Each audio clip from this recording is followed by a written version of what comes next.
almost there. Yeah, I did it. I cried 2 tears in a bucket. Fuck it. Let's take it to the stage. You dig it? You knock a dude down, you get some respect.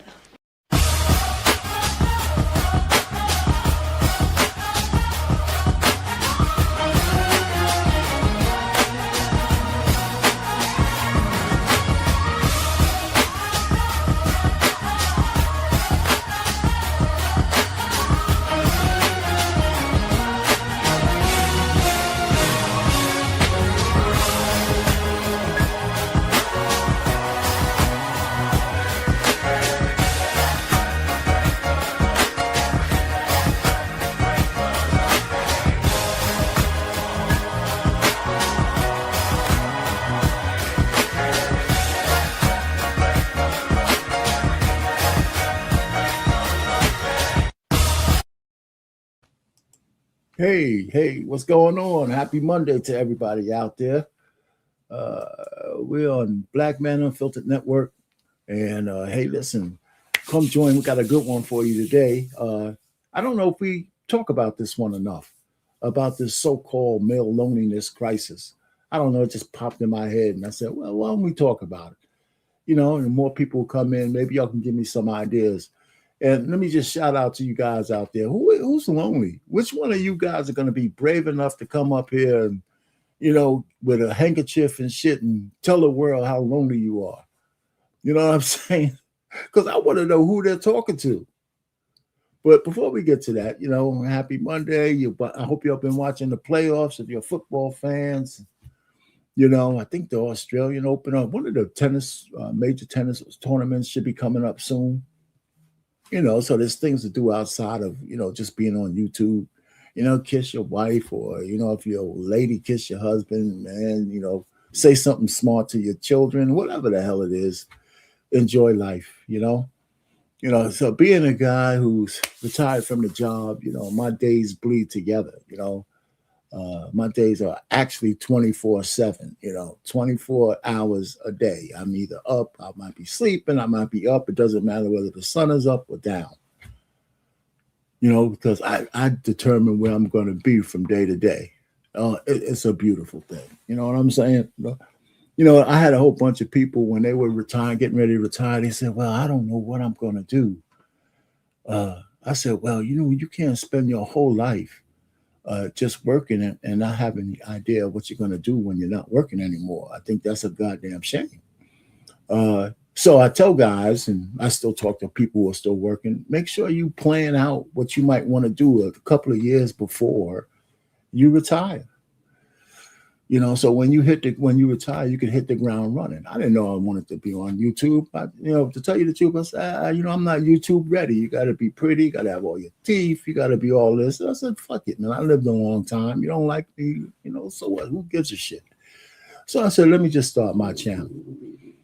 I had a channel for years, but I didn't even know it was a channel. I was just playing around with it. One of my original channels. I got all my daughter's concerts on it because she's a musician.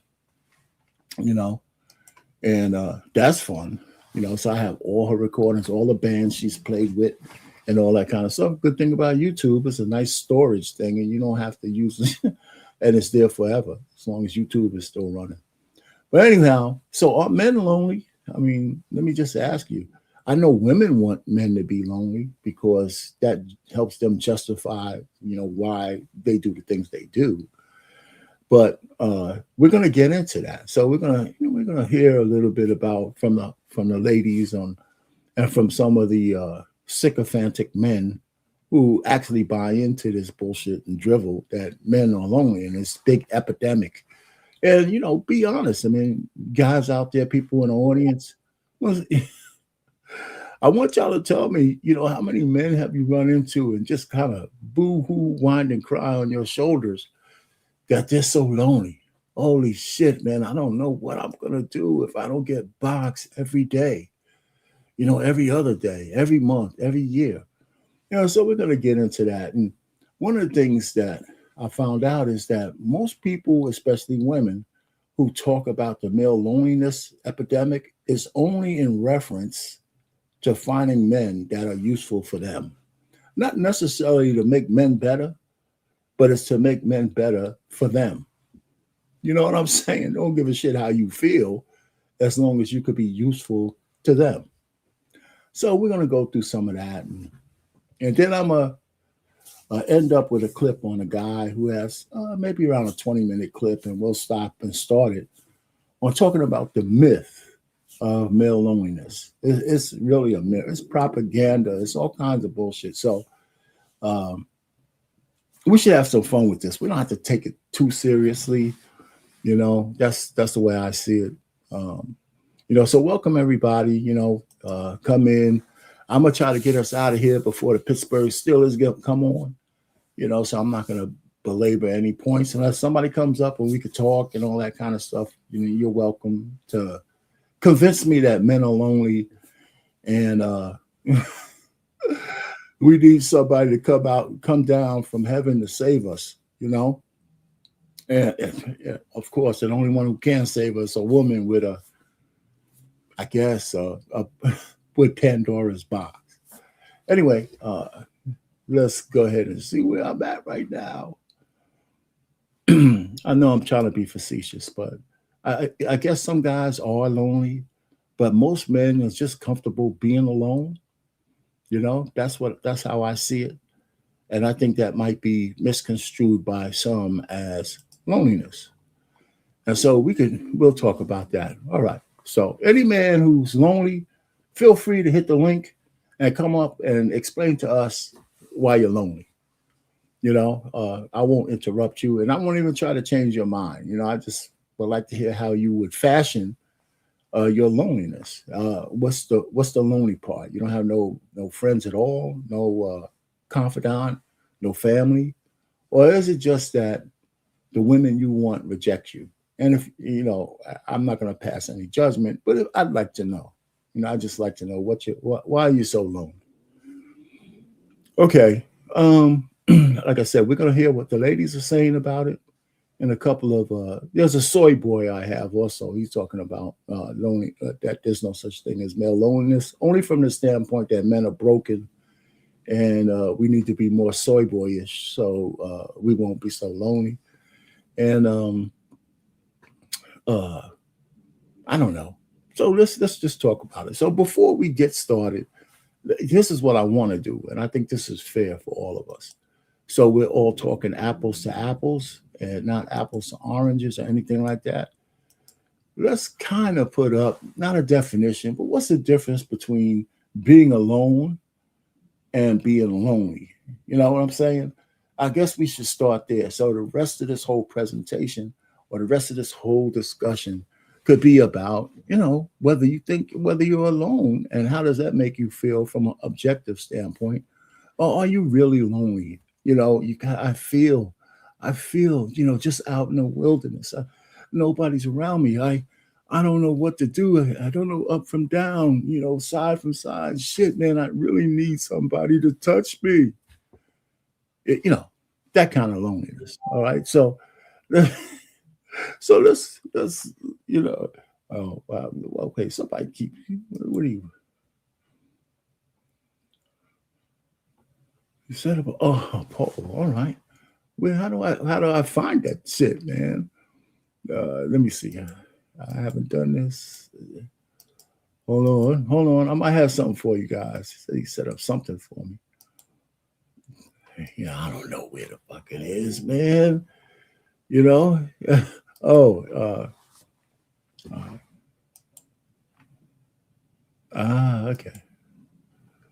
All right. I see it. I'm looking in the comments. All right. Is the stream your... All right. What do I have to do anything, or is it going to just show up? That's all right. Hey, what's going on, Eugene? Steel, man. Hey, man. Long time no see.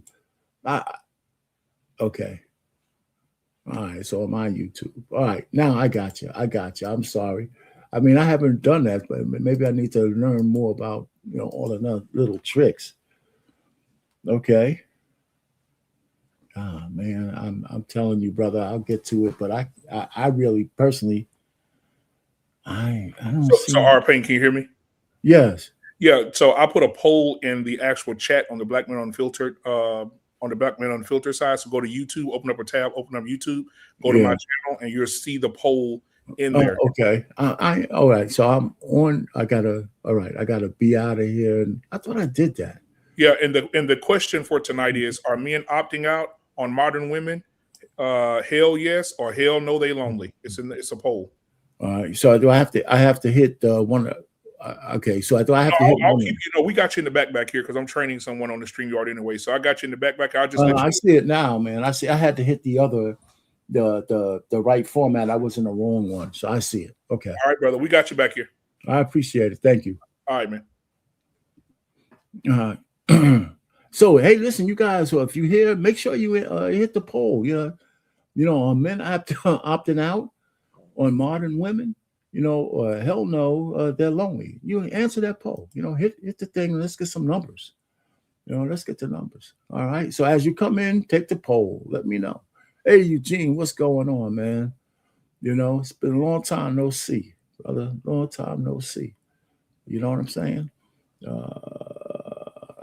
Okay. Alone is physical. Yep. Lonely is emotional. You're absolutely right. So let me get back to this and back to the comments. All right. So, all right, again. So you guys see this, read it. Make sure y'all take the poll. If you go to the YouTube channel and see the poll, take it, and we'll look at the tally later on. And so really the subjective nature of loneliness is just that, it's subjective. You know, who's viewing it and who's determining that some swath of men out there are lonely. I mean, we know that there are lonely men, just like there are lonely women. But is it an epidemic? Is it really, really an epidemic? You know what I'm saying? So we're going to move on from that. So here's what I would say to guys out there. One of the things about men, I think women really and men don't understand that, and so this is not just women centric. You know, men go through changes. I call it, you know, Napoleon Hill's book, you know, Think and Grow Rich, I believe, talked about the law of sexual transmutation. Now, he was generally talking about men who are in their mid-30s, maybe a little older. But I think based on sexual burnout and the fact that everybody's overstimulated, I think there's some men actually a lot younger starting to understand that just chasing box is not productive at all. Men tend to be much more productive if they're not looking at getting laid. They take all that energy that is expended on, you know, trying to get some ass and putting it to more productive things. You know, there are more and more men doing that.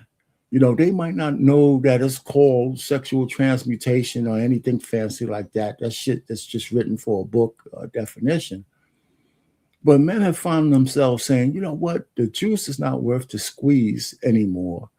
The market has the social media and the women and feminism and the fact that the women are liberal. A lot of them are idiots in terms of dating and what they expect from men. While they don't want to give anything in return. Some men are saying, hey, man, why should I? It's just such a bad freaking deal. It's not a good deal. And if a guy has any experience with women, he knows just getting some box certainly is not worth the deal, right? Because after that's over, after post-nut clarity hits, then what the hell am I doing here? You know, I got women who don't want to cuddle. They ain't got nothing. They're going to make me a sandwich afterwards. You know, so why would I open myself up to all the agita with woman A, B, or C if I don't get anything in return but just a sexual transfer? And these days, there's so many different ways for men to get that transfer. It's incredible. You know, and it don't cost them as much, both emotionally or physically. And so I think men, they had a movement on YouTube. It was real big and hot during the real red pill days, you know, men going their own way. And it kind of became like a black pill movement because it had some real rage elements to it. And those rage elements I find were unnecessary because some of the reason why the men were leaving and going their own way were justifiable. You know what I'm saying? They didn't need all of this bullshit that they were getting from women. Like, a woman will come out with a list of 20 things that a man has to do, right? Or 30 things a man has to do or whatever. And in that 5-minute or 10-minute diatribe, she wouldn't name one thing that she's given to that man that has all of these qualities. And, sometimes you have to be able to ferret that out of the bullshit. So does that make a man lonely because he doesn't have a lot of sexual partners? Is he lonely because of that? Some might be. I mean, I guess that's where the incel shit came from, correct? But was the incel an epidemic? I don't know if that was an epidemic. I just think that there was a bunch of men. Listen, I've been in the market. Well, I've been off the market for a lot of years. But in my formative years, from 17 to 25 or 26 or something like that, when I was free, to chase women, there were always guys who couldn't get girls. I just wanted, and I wasn't no real big shake. I mean, women weren't coming up to me and throwing their panties like I was some kind of, whatchamacallit, but I beg your pardon? They weren't doing that. But the point really was, I didn't do too bad. Matter of fact, if somebody asked me what my body count was or is, I'm not so sure I'd be so boisterous to say it. I mean, because let me just segue for a second. I was on this other channel and a guy came up and we started talking about body count. Hey, what's your body count? He said, man, I don't know. He said it's so high. And then we started putting out numbers. And then after a while, he said, God, man, I feel kind of dirty. I feel kind of dirty. I could understand women don't want to tell men their body count, because after you put the numbers out there, you say, God damn, shit. Yeah, well, and I like to say that, it's not like I had 100 girls, but it really doesn't take that many women for you to kind of understand what you're getting into. Just like for women who bounce around, it really doesn't take that many men to really find out. But if you're doing it, for women, you lose a little bit more than men do. You just do. You might want to argue about it, but you just do. So are men really lonely? And what makes us lonely? Is it really box at the center of it? Is it really the amount of women we could bang out? Or is it something else? I mean, because when they say, well, men, they don't have a lot of male friends and they don't have this and that. Well, at the same time, they say, well, the bro code, you guys always got bros and blah, blah, blah. So how does that reconcile? You got a lot of fellas that you're hanging out with. You're playing ball, you're doing this, and you're doing that, and you're also lonely. They just retreat into playing Madden and shit like that. Well, if I have a guy playing Madden, not all day long and not doing work and stuff, that's one thing. But spending all his spare time playing a game, some do it professionally, some do it, high stakes, some just do it. Well, if a guy's playing Madden, well, he ain't out on the street doing F shit either. Right? He's not on the street, he's not getting into trouble. And he's making some online friends and things of that nature. So I don't know. I just don't know. So that's just the way that is. So so we're gonna keep going. So the first thing I'm gonna show you is, I call it an icebreaker, but we're gonna try to keep it light, right? Instead of being so serious. I see Trey, man. What's going on? And I see you in the building.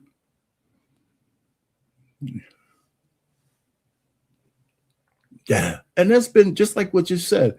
Since the dawn of time, most men, don't have kids or don't even get picked, and even now, with women being as promiscuous as they are, I mean, even some of the lower echelon guys are getting boxed. They might be getting boxed from 300 pounders, but they're still getting by, you know? And that's, you know, if that's all it's about, then are they really lonely? They might not be satisfied with what they're getting, but are they lonely? And is it just about bars?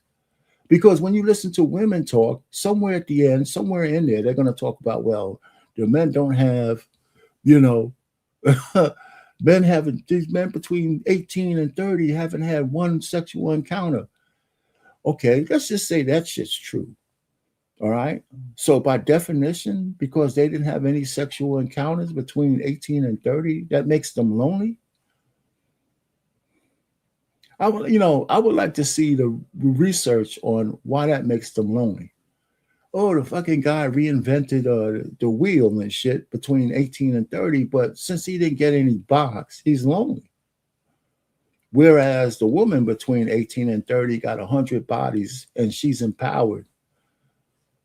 So make that shit make sense. Make that make sense.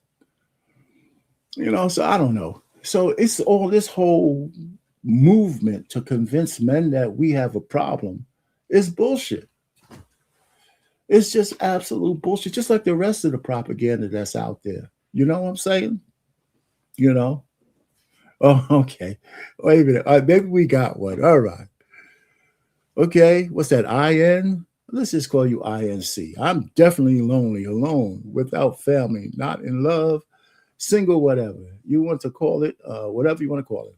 I can relate, and I support the movement.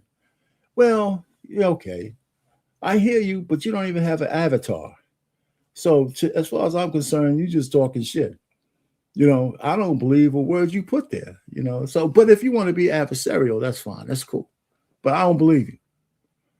Yeah, I don't. I really don't. Anyway, so that shit lame as fuck.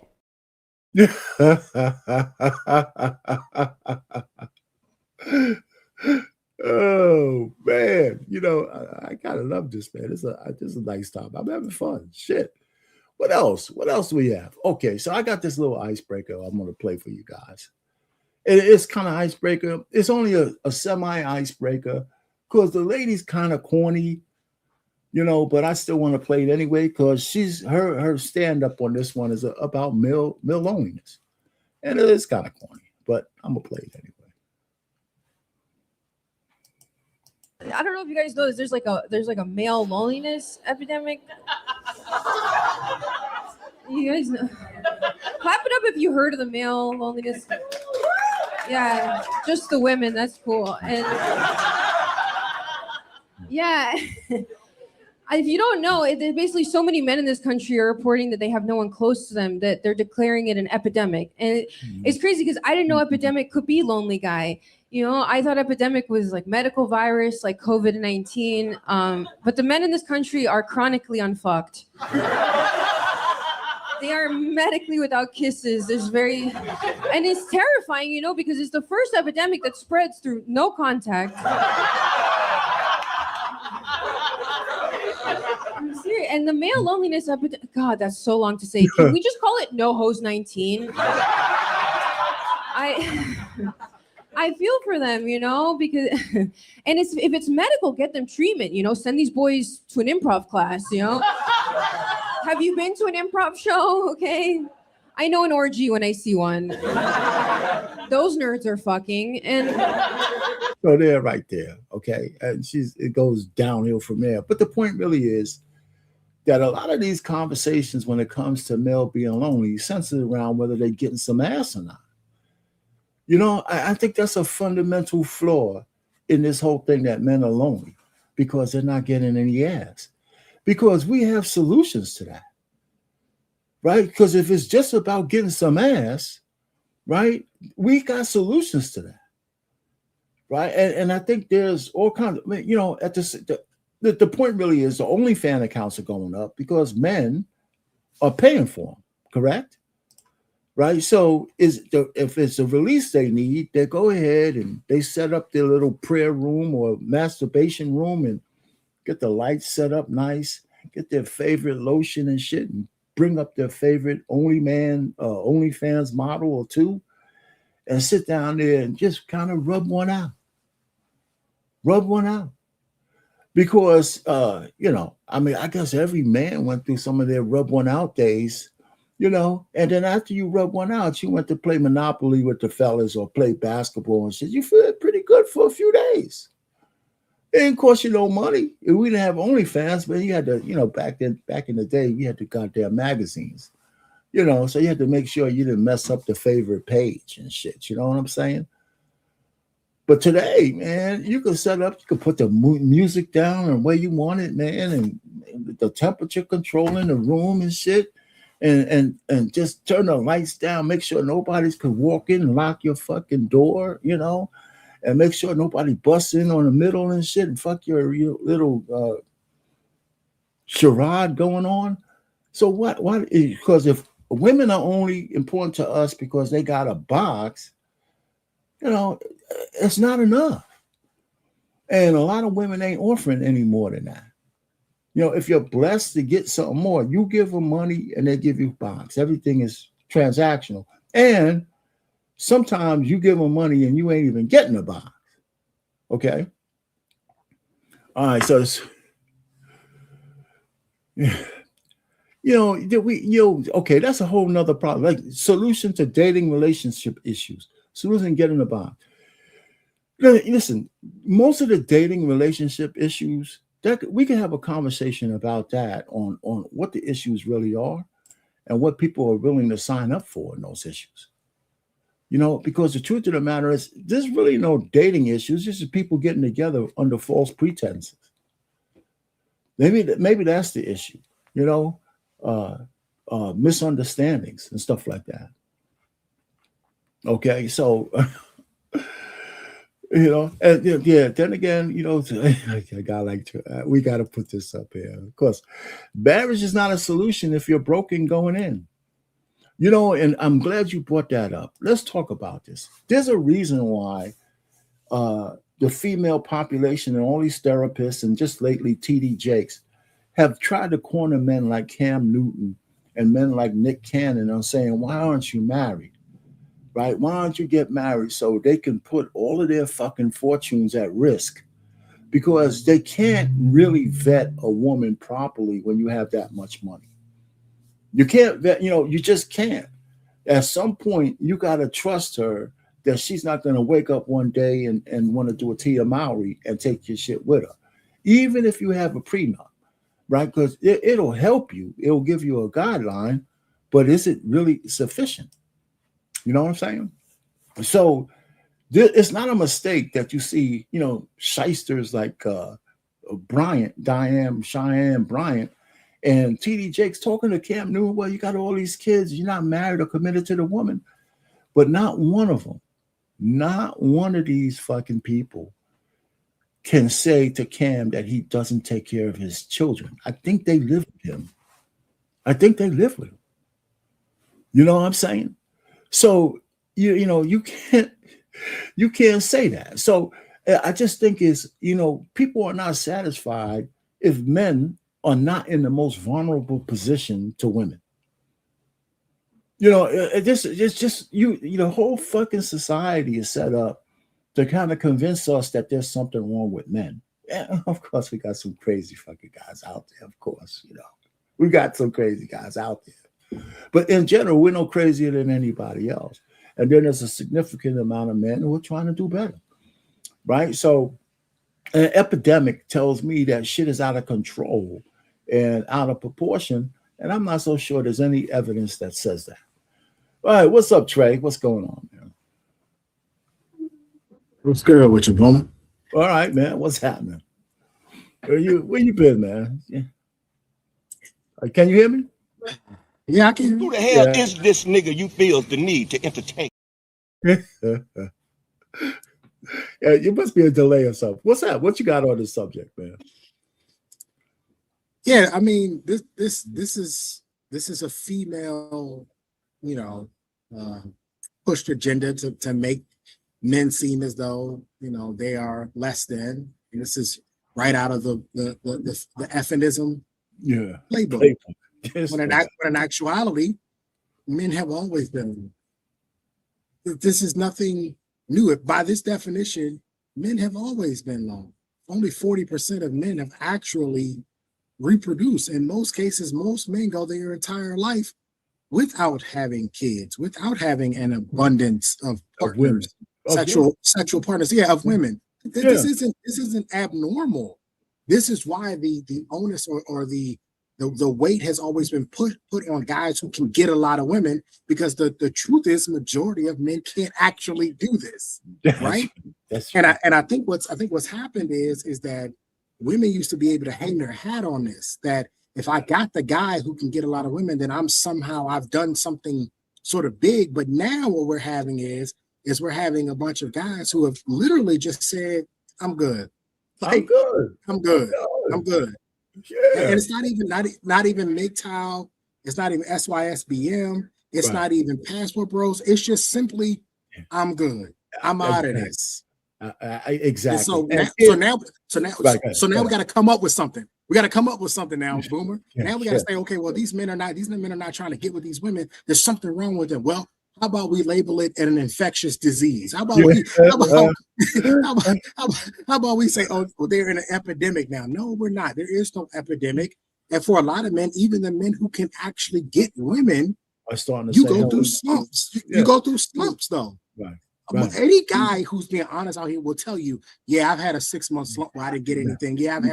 I've gone a year or two where I didn't get it. I didn't have any women. It happens. And then you get in abundance. You get a girlfriend, and all of a sudden, all the women want you all of a sudden because there's social proof there all of a sudden. So this whole thing is just, it's another female-led conversation where they have to try to find a way to try to understand that. And here's something I really want to say to you, Arpain, and to anybody who sees this.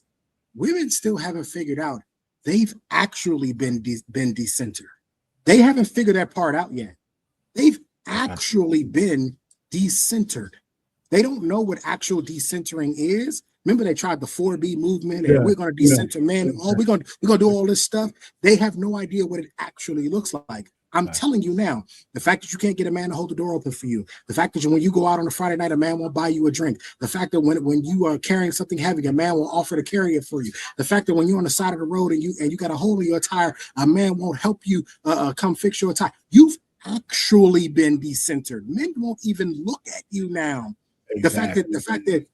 The fact that when you walk down the street, you don't get catcalled. The fact that men are trying to talk to you in the gym, you have actually been decentered. Men have actually started to look at you and go, I'm not interested. I'm good. That's actual decentering. And women haven't figured that part out, that men have just decided, I'm good. I'm out of this. Exactly. I mean, it's really true. And that's why I'm saying it's good for having this conversation. Maybe guys with big platforms and all that should really talk about this, because it's really just bullshit, man. So I got this, but first, before we say bullshit, we got to go through the pain. I got to go through the pain of showing what some people are saying. Okay, I can't just go ahead and say it's bullshit, but I got to give them some, not equal playing time, but some playing time. We'll keep putting up this Cam Newton shit. I'm not going to argue with her about Cam Newton, God damn it. I don't care what there's some things about Cam Newton. If he had the money, he came to us, hey, and listen, come here, baby. I got some wine for you from Napa Valley. She'll be right there, Anyway, so, oh, Lord. You know what I'm saying? Okay. Man, the sheet man died. Yeah, he passed away recently. All right. So let me get them to share this. And Dr. Steele, you're absolutely right. A lot of men have decided to focus on themselves more. They actually see it as more rewarding just to focus on themselves. But I'm gonna tell you something. Unfortunately, as a man, that lever is going to kick in at some point in time where you're going to want to share. There is no point in having all of this stuff and just having it to yourself. As a man, you're going to want to share it at some point in time. That's very true. All right, so here's a clip that I'm gonna play about a few people talking about men and a lot of what's going on with men right now. It's loneliness, it's isolation, it's touch starvation, it's suicidality. Sexlessness as well. Sexlessness, and it's no individual person's responsibility. But the real problem with this is that these are not problems that men can solve on their own. This is exactly why this is the problem that men are experiencing. Because as men, we are taught to be independent. We are taught to be, you should fix everything on your own. And so men have fixed all of the things that we can fix on our own. The only thing that's left is the things that we must rely on other people for, right? So no one's complaining about, I mean, a lot of men are obese, but there's not like an obesity, there is a crisis, but that's not what's bothering people. That's not where we're losing the war. We're not losing the war on baldness, right? So there are lots of things as a man that you can fix in your own life. It's just the real challenge is that no one is willing to take responsibility for any level of connection with men. And so that's not something that is going to get fixed because you need another human being to hug you. Like you can't hug yourself. It just doesn't work. All right, so here it is. I mean, he said what he said, right? So, but I still say he's alluding to that other being, and he didn't say it, but he's saying a woman, right? He's saying you are a lonely man if you don't have some woman in front of you willing to give you some box. Now, I'm not going to say it's 100% wrong, but that doesn't make you lonely. It just makes you alone and boxless. You know, if you don't fill that void with other things that you can do, and a lot of men will, a lot of men do, and I don't believe that at some point, or unless you're Quasimodo, right? Unless you're Quasimodo, you're going to actually stumble into some box somewhere, somehow. Even if you trip down the steps, you know, you're going to get, you know, somebody's going to give you some box, or you could pay for it. Right? Or you could pay for it, man. You know, I'm not finished with that clip, but I'll get back to it. But you could pay for it. And more prostitution, because women are prostituting themselves all over the place, it's not legal, but it's certainly been decriminalized. Right? Because I think if you had a zealot prosecutor, right? Remember how let me just kind of segue a little bit. They try to put guys in jail for rap music. Right. So if a zealous prosecutor wanted to put women in jail for prostitution, can he just get some of the shit they say over the internet? Can he just say, listen, you are actually, you know, marketing yourself for prostitution over the internet? You could make, even if you don't put somebody in jail, you could make their life, you could cost them a lot of money in legal fees. Trying to defend you can use that, you can use that to prove intent. Yeah.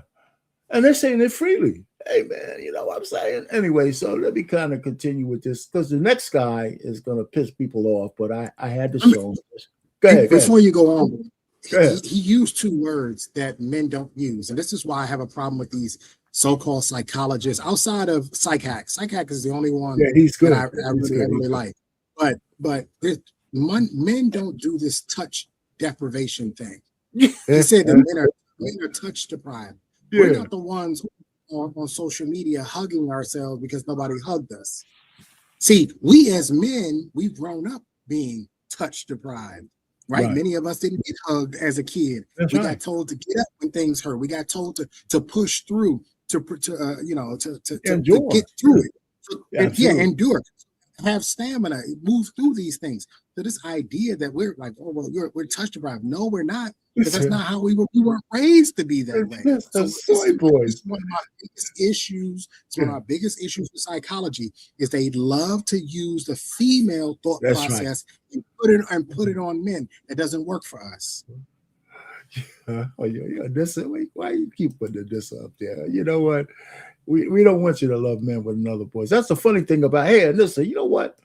The funniest thing about women who don't like men with kids, most of the women who have their own kids, the single baby mamas, 65 to 70% of them want a man who doesn't have kids because baby mamas are drama.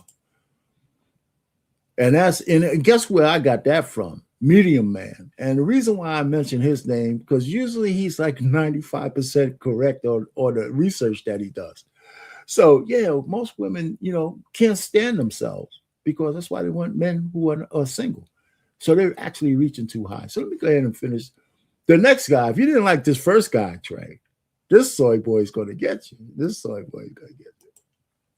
To any man who watches this video, I hate to break it to you, there is no male loneliness epidemic. It is male self-imposed exile. There is no epidemic. You brought this on yourselves. It's not because women hate you very specifically or women are scared of you. No. It's because you move in ways that disrespect women. It's because you act strangely around women. It's because you don't treat them like people, but as things to be attained. You get that? There is no epidemic. There is no sinister plot against men. You are not discriminated against. You are weird. You are strange, and you are unsettling to be around, and you make women uncomfortable. That's it. Listen, you want the epidemic to end? Just try treating women like people. That's my recommendation. This nigga's a homosexual.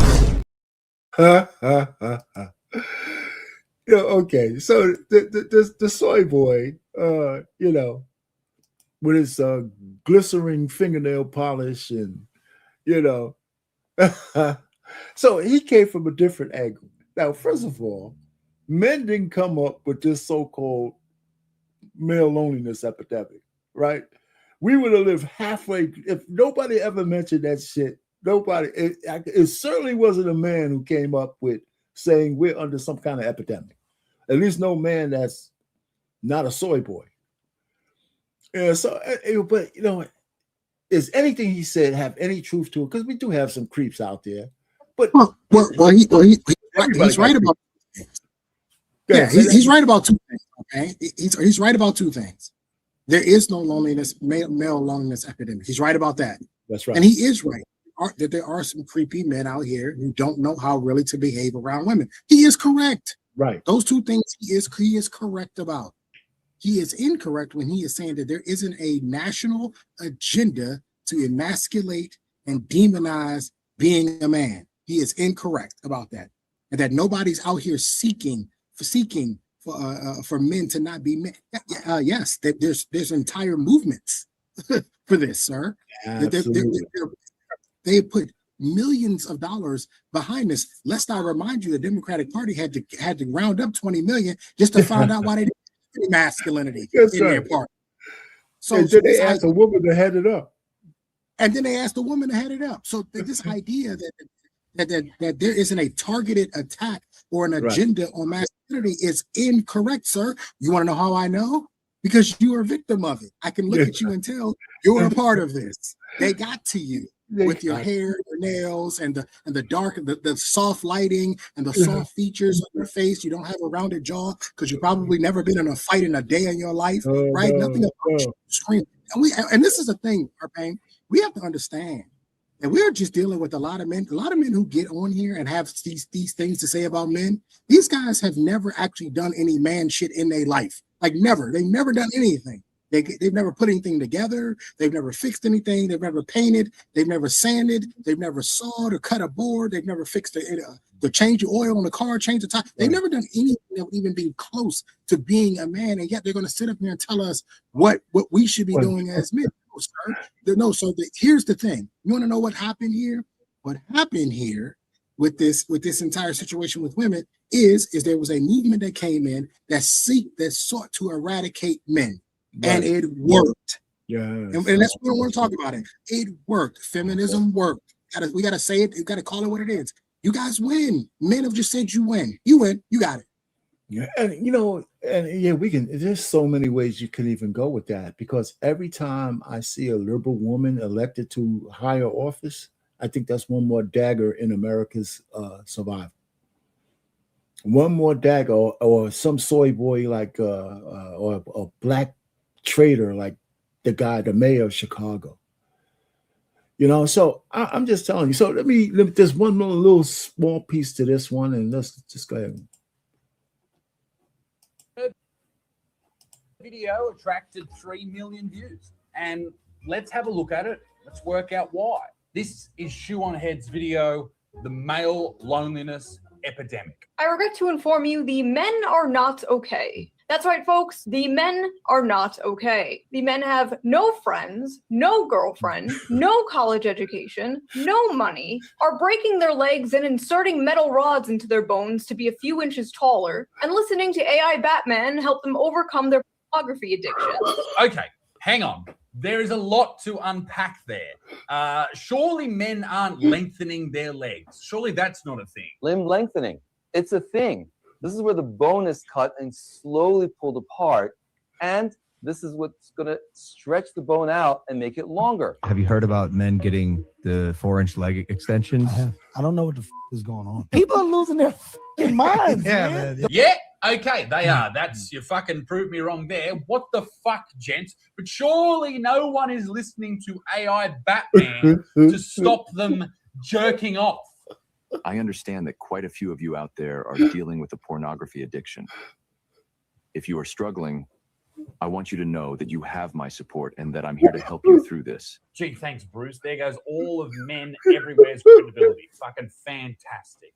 Shoe on Head, whose real name is June, which is a much nicer name than Shoe on Head. People being repulsed by the family unit is crazy. It is the best thing that I've ever done. But according to the media, this is a good thing. The she-economy is booming, as they say. And meanwhile, men being single is treated like this. New study explains why some single men are having a hard time finding a new partner. The fuck is happening to old love on the left? Does she require some sort of assistance? Some of the music that they listen to speaks very derogatory. Right. Yeah, men, stop listening to that derogatory music. Okay. So single men are bad, single women are good and powerful. Which all of this, and when we hear this as young dudes, we see ourselves as the villain, and this just compounds this loneliness and hatred that builds up in our heads, and we just think we're pieces of shit. Like, imagine treating a dog like this. Imagine like raising it from a puppy and saying you're a bad dog, you're a worthless piece of shit. How can you expect that dog to grow up and be a fantastic member of the society? It's not going to happen. Shut the fuck up. Shut the fuck up. For a nigga slap fire out. Incredible, man. Just incredible. I mean, that's the kind of shit that freely gets over. That woman on there had like 3 million views, right? Talking about this shit, man. It's incredible. You know, it's absolutely incredible. Okay, so this, you know, this is a Black Man Unfiltered. He likes to put up Anissa's shit up here. It's what a bad thing, though. Well, you know, the point really is, and this, men are focusing on themselves, and you're coming up with shit saying them focusing on themselves is a bad thing, right? Because we're not centering women around what we're doing. That's the point. There's a whole bunch of men out there saying, hey, yo, you know, all of this is a waste of time and money and energy. I might as well do something productive with my time. And getting boxed is not as productive in the old ways as it used to be, especially if I'm not thinking about getting married. And having a girlfriend is kind of probably as much agita, really, as getting married almost.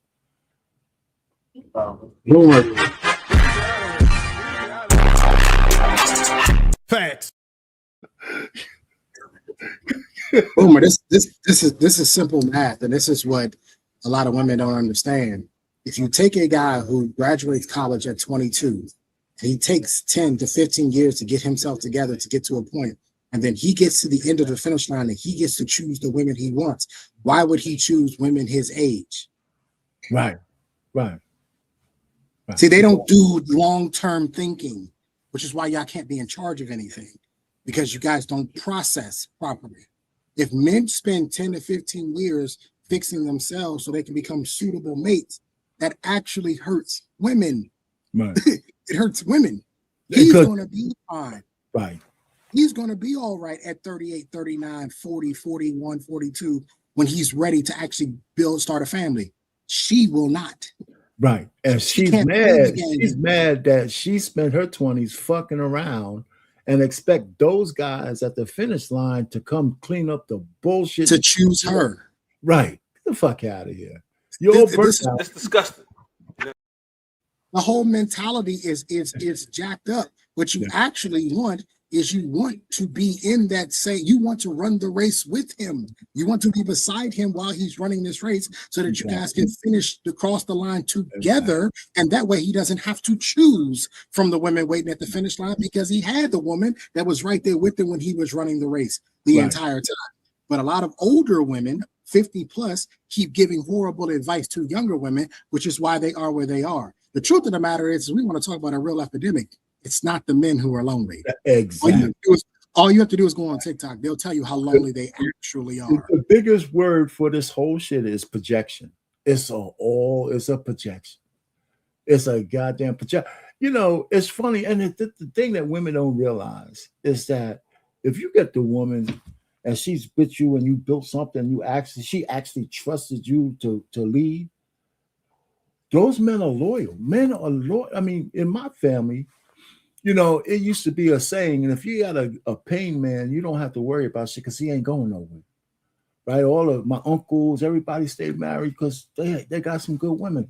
And so the point really is that if you were with a guy in his formative years, he's not going to be the dude who's going to wake up that next day, one day, and say, I graduated from you. I'm going somewhere else. That whole thing about men just using the women and then throw them out. Yeah, some men have done that, but that's not the majority. Men don't leave for the most part.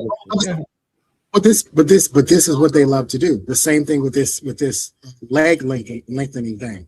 You could probably count on two hands how many men have actually done this. There's over 100 million men in the United States, but they pick 2 or 3 guys and say, oh, the men are doing this. No, men are not doing this.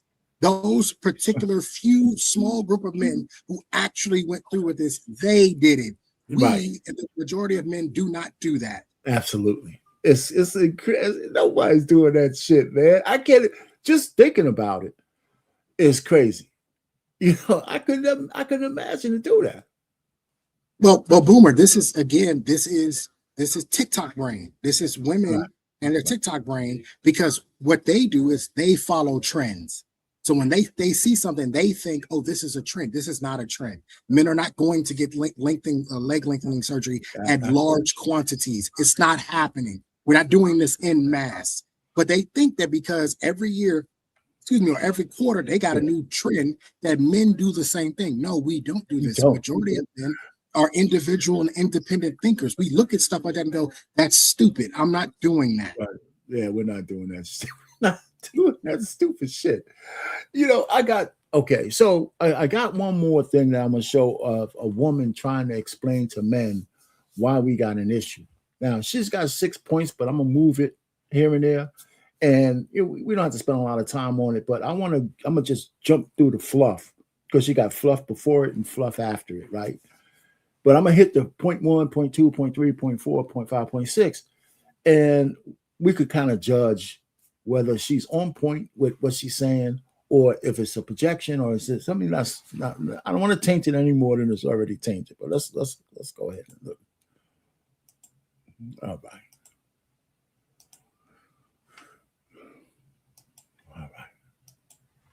It's this honey right here, but we're gonna jump all the way to, I think, right here.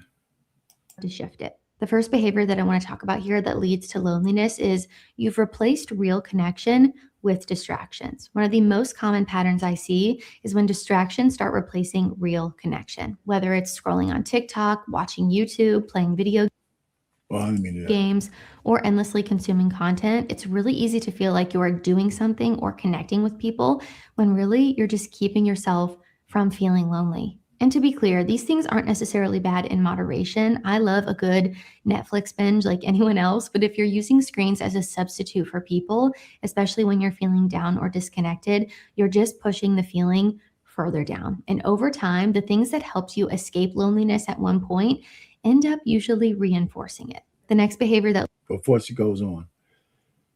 Is she talking about a man or a woman?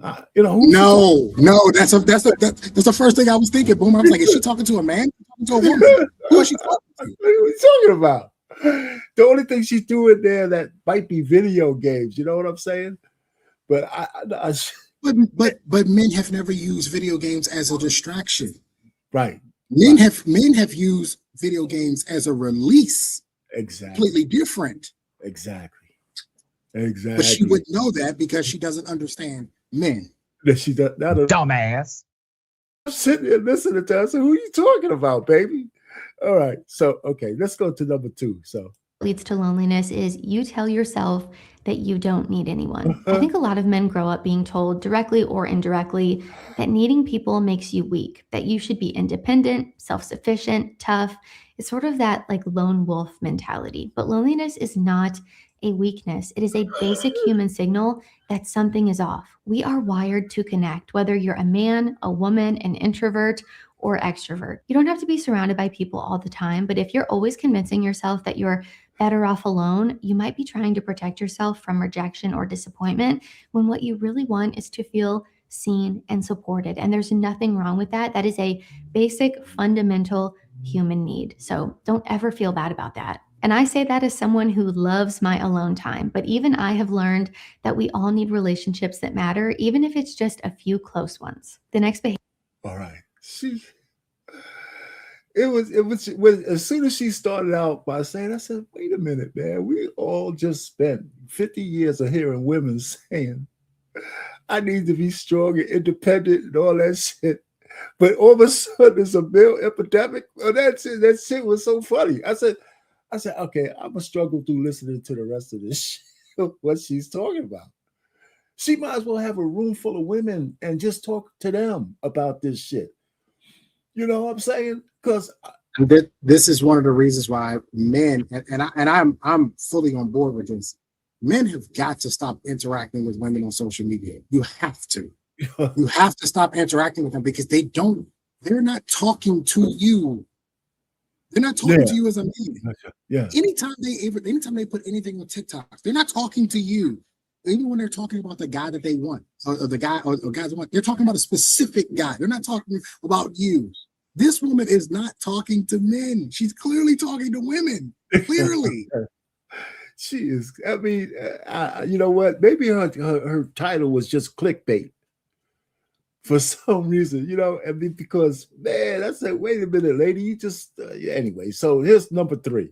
Behavior is you don't have a support system outside of dating. This is something that I see a lot, especially in men. When a romantic relationship ends, I have to stop it. You know what? She's either gaslighting us or lying, because that's not true at all. It's so not true. Yeah, it's just not true. What are you talking about? You can stop it.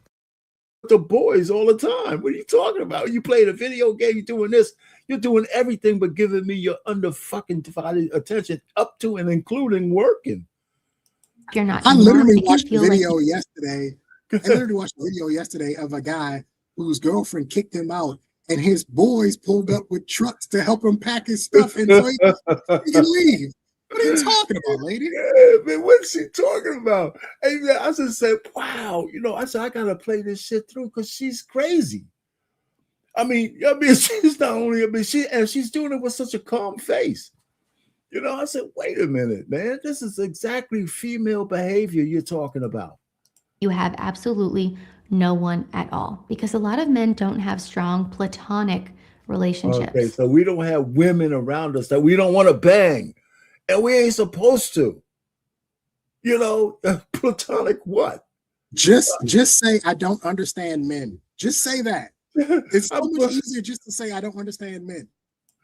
You know, I mean, of course, when she said platonic relationships, she's saying you can't be around women without wanting to poke their asses. No. You know, not how dare I be a man? That's my problem. This is so funny, man. It's great. I'm glad I found her. Maybe you used to have guy friends in high school or college, but life got busy, you moved, and those friendships just... Okay, so first of all, when you use the word platonic, you don't use that when men have friends. We ain't gay. We don't have to declare it's platonic. Every male friendship is platonic. Every male friendship is platonic. I'm not trying to bring on homeboys. What's wrong with this lady? When it was, man, this shit is so fun. Oh my God, man. Just finished playing this. This is shit, hilarious, Boomer. This is funny. Sort of faded. And instead of trying to build new ones or sort of tend to those older ones, it just stops. And here's a huge problem. Relying on a romantic partner to be your only emotional outlet is a lot of pressure for both of you. You need guy friends, you need a community, and you need someone that you can talk to about what's going on in your life, even the difficult stuff. Not having that doesn't just make you feel lonely, it makes everything more difficult because you feel like you're doing everything alone. And again, as someone who loves to be alone, I love my alone time so much. I'm an only child. I've spent a lot of time alone in my life. I still need people and friends around me too. And I can't just rely on my husband to be that one person for me. I think it is so important to make sure that you're still putting time and effort and energy into the platonic relationships in your life as well. The next behavior. All right, so her husband's a soy boy. Her husband allows her to go talk to other men and get advice and how are things going. This is my platonic friend. He ain't looking at the cleavage and the warm silky arms that I have and the nice suckable lips. He's just trying to help me out. Husband, you gotta trust me.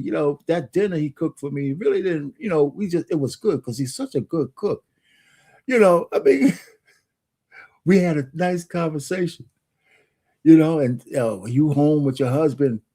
Oh, it's John. I just remember. Hey, honey, I'm gonna take this right now. Huh? And I'm going in the room. I talk to.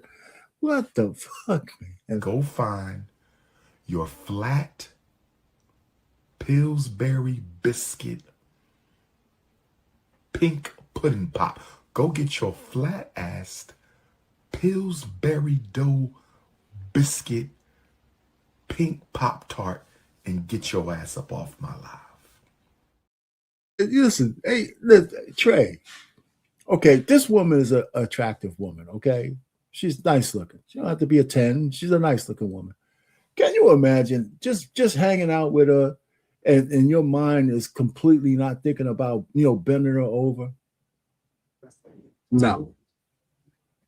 It's unbelievable. Is that you avoid vulnerability. This one is huge. And I totally get why a lot of guys hesitate to open up. Maybe you've been laughed at. Maybe you've had your feelings totally dismissed. Maybe you were never really taught how to express your emotions in the first place or to even sort of understand what it is that you're feeling. I think when women use the vulnerability card, that's when they show that they really hate us. Okay.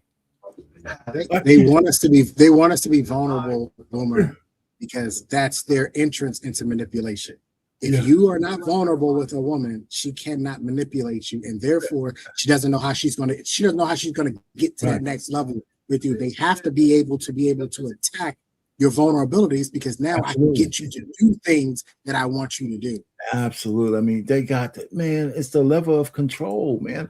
Every time I hear a woman talk about that, the V word is the new F bomb. I mean, you're crazy. I'm sitting down here, being vulnerable. What the fuck does that mean? In the context of our, sheesh. And what she should be doing is she should be telling women what to do if you are lucky enough that a man chooses to be vulnerable with you. Absolutely. That's the conversation she should be having. Yeah. She should be telling these young women, hey, if a man chooses to be vulnerable with you, here's what you do. Here's how you react. Here's how you deal with this, because you're probably going to hear something that you weren't expecting to hear because we don't understand the male experience. And once you break that trust, you ain't getting it back. You're not getting it back. Never getting it back. Yeah, never. At least you shouldn't ever. Or misunderstood leads a lot of men to just keep everything inside. People can't connect with a version of you that is always fine. You gotta be a little vulnerable. And I know a lot of you hate that word, but it's so true. Even in friendships, especially male friendships, I think a lot of men really struggle with this. There needs to be some level of realness, of being willing to talk about more than just sports or work or whatever's happening on Reddit. You don't always. Okay. Hey, bro, come on now, dog. Come on, man. Yeah, but I was hoping you was gonna stop it there because actually that's who we are the most vulnerable with. That's right. Is your friend group. You want to know why boy. I can be vulnerable with my homeboy? The guys I grew up with that I've been friends with for over 30 years, want to know why I can be vulnerable with them? Because they're not going to use it against me later. Right. Right. They're not going to try to embarrass me or humiliate me or manipulate me later. They actually understand the male experience, and in most cases, they've been through it. If I come to Boomer and say, hey, I'm going through this, Boomer can say, you know what? When I was your age, I went through that shit too. Let me tell you how I got through this. Yeah. A friend of mine, right?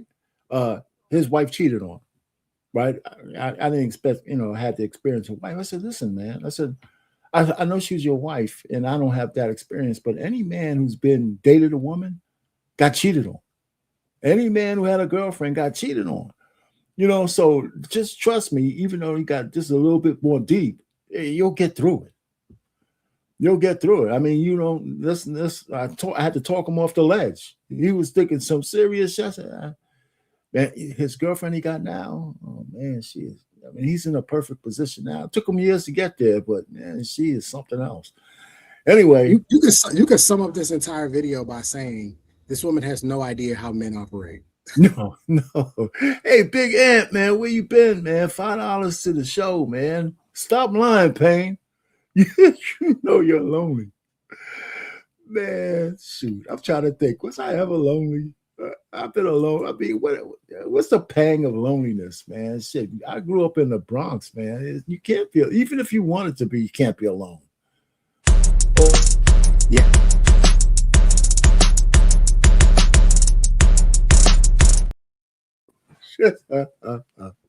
What's all that movement back there? Yeah. Anyway, yeah. So she's on a roll. Okay, let's go ahead. To keep it surface level, and it doesn't mean you have to spill your soul to everybody, but if you never show what's going on beneath the surface, you'll always feel like no one really knows you, and that is one of the loneliest feelings in the world.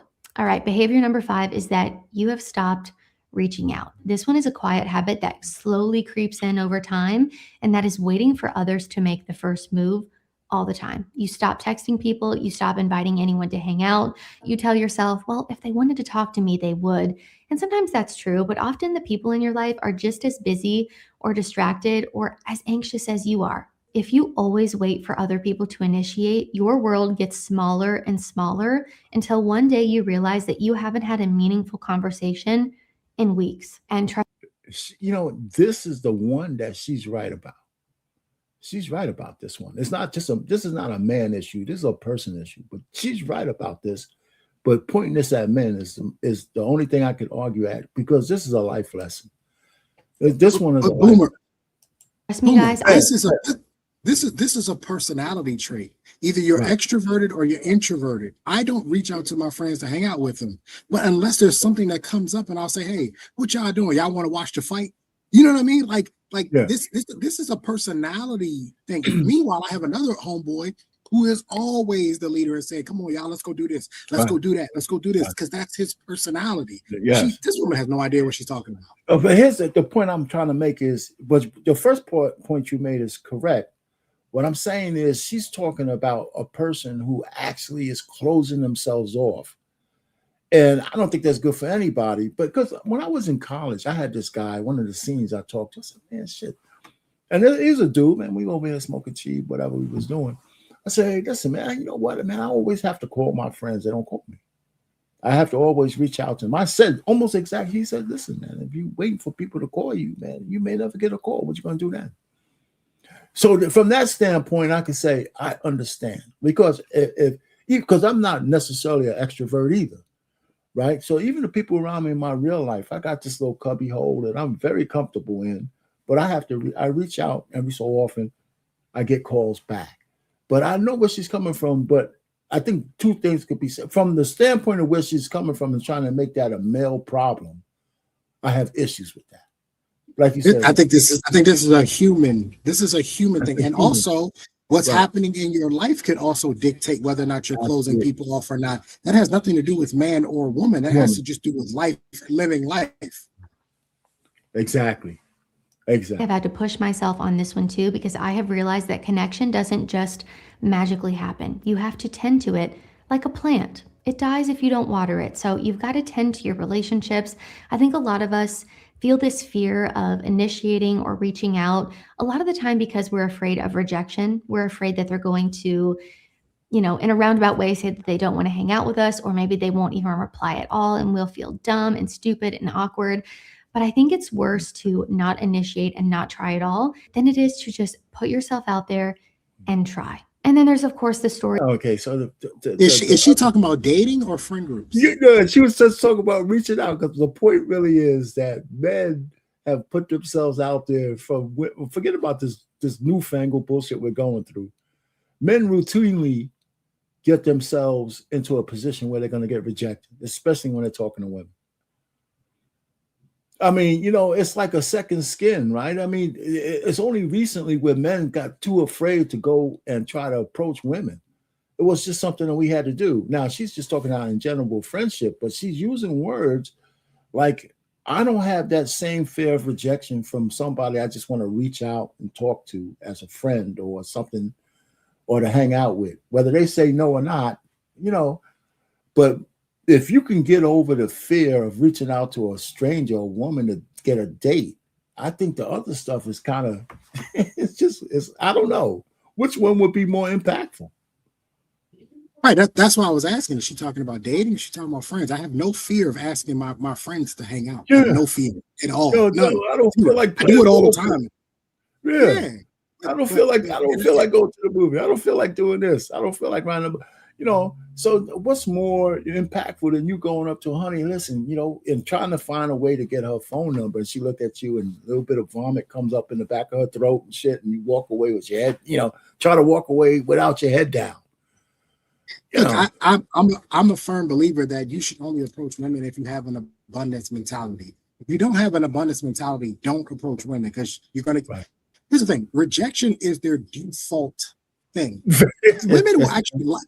I'm serious. Women will actually like you, and will reject you, because it's just a default in them to just say no. Like, oh no.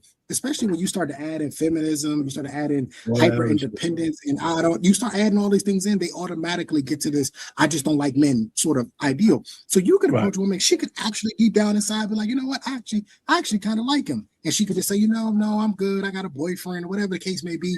And it's just a default reaction to them. If you have an abundance mentality, the no's mean nothing, because you don't care. You know, you're just moving on to the next. But if you have a scarcity mentality as a man, I highly suggest you don't approach women, because every no that you're going to get, and you're going to get a lot of them, every no that you're going to get is going to actually be more destructive to you rather than it actually helping you. Absolutely. Necessarily, I'm talking about platonic friendships, like friends, guy friends in your life.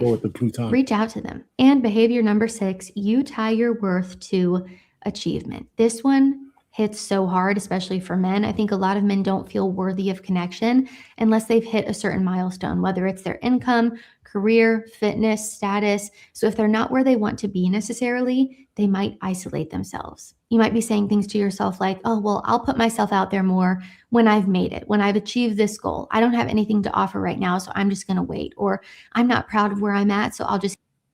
She just, you know, we could listen to it, but the point I'm saying is, she's saying men shouldn't listen. I don't even know how to eloquently say this, but men spend their life to achieve.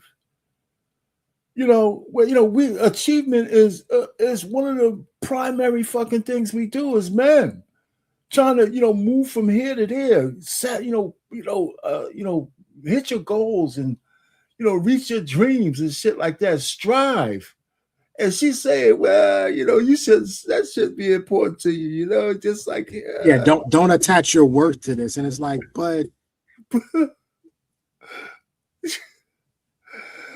I'm so confused by it. This one's the worst one in my opinion, because I'm like, this literally doesn't make sense. And again, like I said, she could have saved us 5 minutes by just saying, I don't understand men, so I'm going to babble a bunch of stuff that makes no sense, because I don't understand how men operate. Men are attached to achievement because that's all we've ever done our entire life. And on top of the achievement has a base and a foundation of competition. It's based on beating the next man. Right. It's a natural instinct. I mean, I think it's a natural instinct that has been beaten out of men. right? I mean, from the dawn of time, men had to achieve in order to, eat, to eat, not, everything you did was around achieving something that made you useful to your tribe, to yourself, to the women, to the kids, all that shit, man. What's she talking about?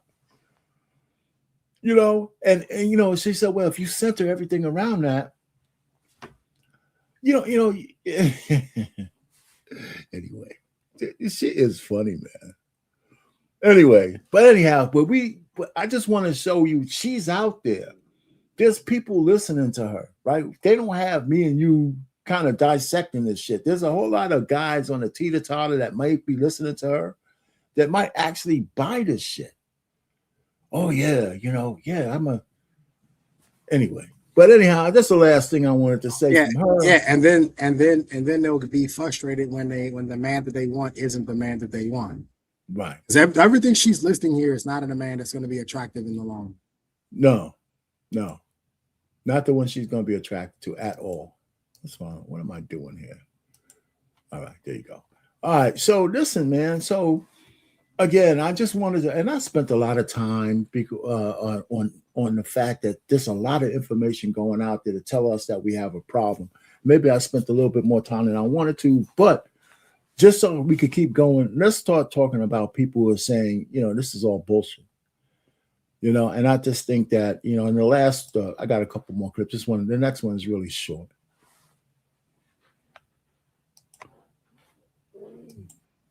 It's really short. Let me go ahead and share this one. It's really short. And all right.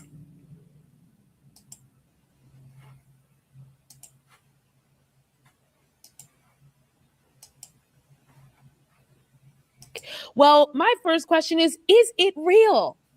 In this essay, I will prove to you that it is in fact not real.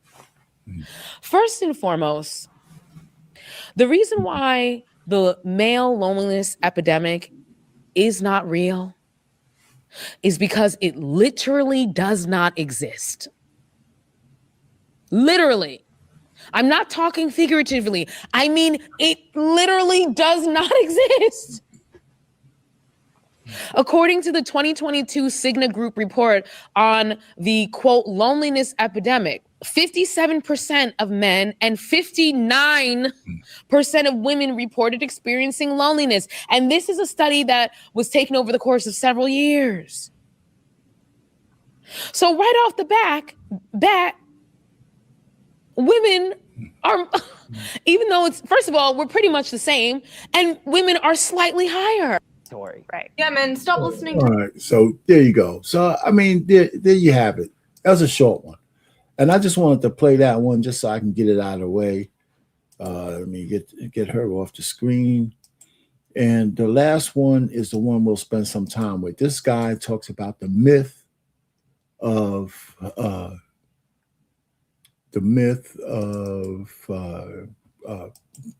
what we're talking about, male loneliness. I want to talk to you about the male loneliness epidemic. I would like to say something about the male loneliness epidemic. The male loneliness epidemic. Did you all know that there's a male loneliness epidemic in the United States right now?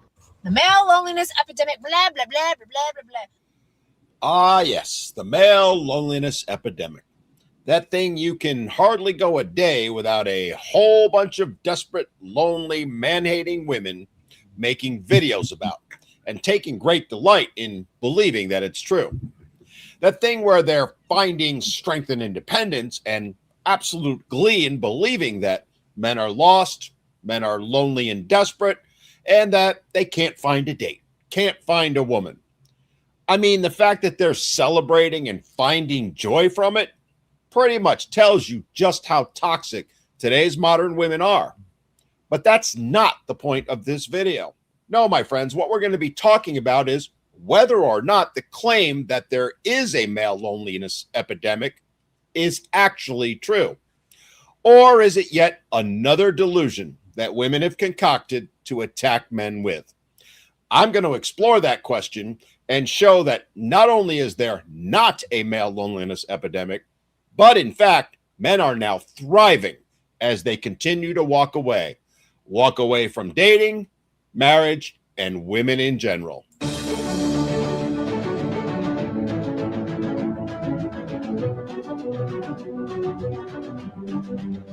Hi, my name is Dan, and you're watching Men Need to Be Heard, the channel where we speak out on the issues that men and boys face, and where we serve as their voice in telling it like it really is. And as I said in this video, we're going to dig into the latest narrative making the rounds on social media, that so-called male loneliness epidemic. And if you've spent any time on TikTok, Instagram, or YouTube Shorts over the past few months, you've seen it. Video after video of women smugly declaring that men are miserable, they're lonely and suffering because, well, they can't find a woman. They're running around declaring that they're the ones walking away from relationships, marriage, and modern dating. And as usual, it's projection masquerading as concern. And it's not just a couple of creators doing it, it's a viral narrative, a narrative that's been created to put men down, put them in their place, and apparently try to make the men feel bad about themselves. And what's so revealing isn't just how often they're repeating it, it's, as I said earlier, how much joy they seem to be taking in the idea that men are suffering. And if you notice, none of these videos have any calls for women to self-reflect, to ask themselves, could we be part of the problem? None of them are saying, are we the reason that men are walking away? Nope. It's nothing but a victory lap for them. A chance to mock and belittle men and congratulate themselves for winning at a game that men have chosen to no longer play. And it puts into perspective just how toxic today's women have become towards men. That their hatred of men, so much so that they take some sort of perverse pleasure in thinking that men are suffering, is what's driving them. And yet, if you actually listen to men, if you go into the comment sections on videos like this, or say literally every video I've ever done on this topic, you'll find tens of thousands of men saying the exact same thing. We're not lonely, we're free.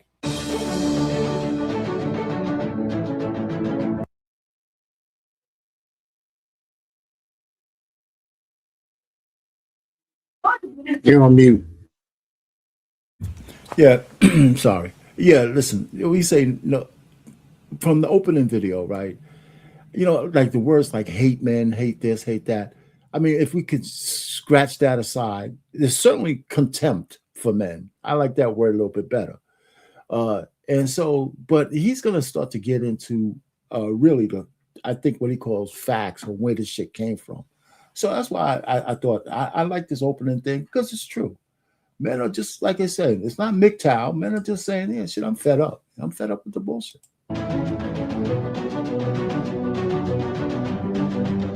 The reality is, men are finding peace in solitude, peace in hobbies, brotherhood, fitness, business, and travel, peace in not having to worry about losing half their life savings, their home, or access to their children in a no-fault divorce. And here, stop it right there again. I've seen a lot of times when they have cornered a goofball like Cam Newton, or less than a goofball, but like Nick Cannon. And it seems like so many women are and some now men, like, because TD Jakes had a thing with Cam Newton, trying to convince him that it would have been better for him to have been married. And he completely overlooks the fact that Cam told him and said 1,000 times, I'm not afraid of being married. I'm absolutely terrified of divorce for the express reason that he can't vet a woman that he can trust. Now that he has the money. Right? He said, if I would have found one before I had the money, maybe. He said, now I can't. He doesn't know. What do you think about that, Trey? It doesn't matter if you vet her and you can trust her. That's the part that these guys don't understand. All right. It doesn't matter. The problem isn't the institution of marriage. The problem is the fact that you can get out of this institution of marriage just because you want to. Right. That's the problem. And Cam has been trying to explain this for a long time, and nobody will listen to him. They won't take him seriously. The quack doctor Cheyenne Bryant won't listen to him. The pulpit pimping TD Jakes won't listen to him. Nobody will listen to him, but he keeps trying to tell you it's not marriage. It's the same thing for me. It's not marriage. That's the problem. It's the problem. The problem is that 8 years from now, she can wake up on a Tuesday morning and say, I don't want to do this anymore. And then when you say, well, what's the issue? Well, there is no issue. Is he cheating on you? No. Is he beating you? No. Well, what's the problem? Why? I just don't want to do it anymore. I feel closed off. I feel like I'm in a box. I feel like I can't do this and I can't do that. Whatever. You know what I mean? You have all these reasons for why, but there's no institution that says there's nothing wrong with your marriage. Go home. Right. And until you have that come back into the American marriage system, men are not going to do this. Because what we've realized is after 1969 and Ronald Reagan, what we realized is that women just got out of marriage just because they wanted to. There was actually nothing wrong. Right. They just didn't want to do it anymore. Or the trend is, like it is right now, the trend is hate men. That's the trend right now. Just hate all men. You want to get some easy numbers on social media? Just say you hate men. That'll do great numbers. Right. So you have all of this stuff, wrapped up. And it's like, well, why would I want to invest not only financially into it, but emotionally and mentally into it? Why would I want to invest into this? Right. It's funny that you had to hit the nail on the head. BMU had a lady up here who is, vehemently against changing the laws, and I forgot her name. She was just briefly, we're closing the show, vehemently opposed to getting rid of no-fault divorce. And I told her, so listen, I hear if you come back up here, we're going to have a good debate on that, or whatever debate, because it won't be that much of a debate because you're wrong. And, and we never got into it because the show was closing. I mean, I sit back here and says, well, there's no judge in this whole country that's going to make a woman stay with a man if he's beating her. You know what I'm saying?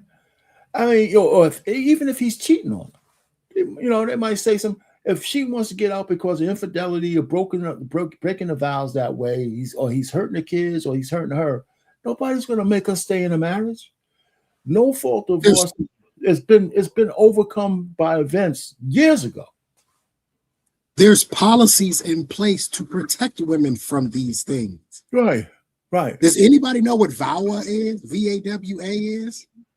No. VAWA, it's an entire act that is for women, and it's Violence Against Women Act. It's an entire act. There's no Violence Against Men Act, by the way. There's no Violence Against Men Act. It's a Violence Against Women Act, right? And I know about this because I was looking at K-1 visas, and one of the things that you have to be aware of when you bring a woman from another country is they'll pull this VAWA thing and say, oh, he's beating me, so now I get to stay in the country because I'm a victim. And so if I'm a victim, then I get to stay here now. So as I was doing my research, I'm like, now I see how they do this. There are things in place to protect women. So the fact that you go into a court, you say, hey, look, my husband's been beating me. Here is documentation. This is a police report on this day. This is a police report on this day. Here's pictures of my bruising. Here's pictures of this. There is not a judge in this country that's going to tell you to go home and go be with that man. Yeah, go home and get some more of that, man. You deserve it. It's bullshit. And so anyway, even if you were in the wrong and even if you started it. Right. Even if you were in the wrong and even if you started it, if that man put his hands on you to the point where there is visible injuries on your body and or he actually assaulted you in any way, there's no judge in this country that's going to say you need to go home. Yeah, absolutely. Here's the part they really don't want to talk about or admit. Most of the guys are far happier now than they ever were chasing women, chasing modern dating. In 2023, the Pew Research Center published a report that showed over 60% of men under the age of 30 were now choosing to be single. Now, in many of the videos these women are making, you'll hear them crowing about that and the fact that only 34% of women in the same age group are single, as if it's some kind of win. But the part they're leaving out, the part most of them don't want to know about and certainly don't want to discuss, is that 60% of men who were choosing to be single were reporting satisfaction with their singlehood, not despair. Contrast that with only 45% of the single women being happy. Add to it, the more recent American Family Survey showed that less than 12% of liberal women, as in the ones most likely to be making these videos, are completely satisfied with their lives. 12%. Yet it's that very 12% that are making most of these videos. And the reason for that is simple. They're miserable. And as the saying goes, misery loves company. That group of women has latched onto this paradigm as gospel, and they're using it to try and convince more women that being alone, being unwed, being undated, unwanted, and unmarried is the way to go. But where did that narrative come from? Was it from a scientific study, as they often claim, or was it something different? Let's explore the origins and find out the real truth.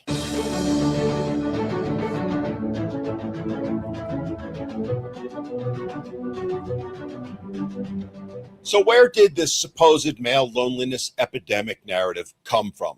Is there any actual data to support it? As we're about to find out, the answer is no. No, there isn't.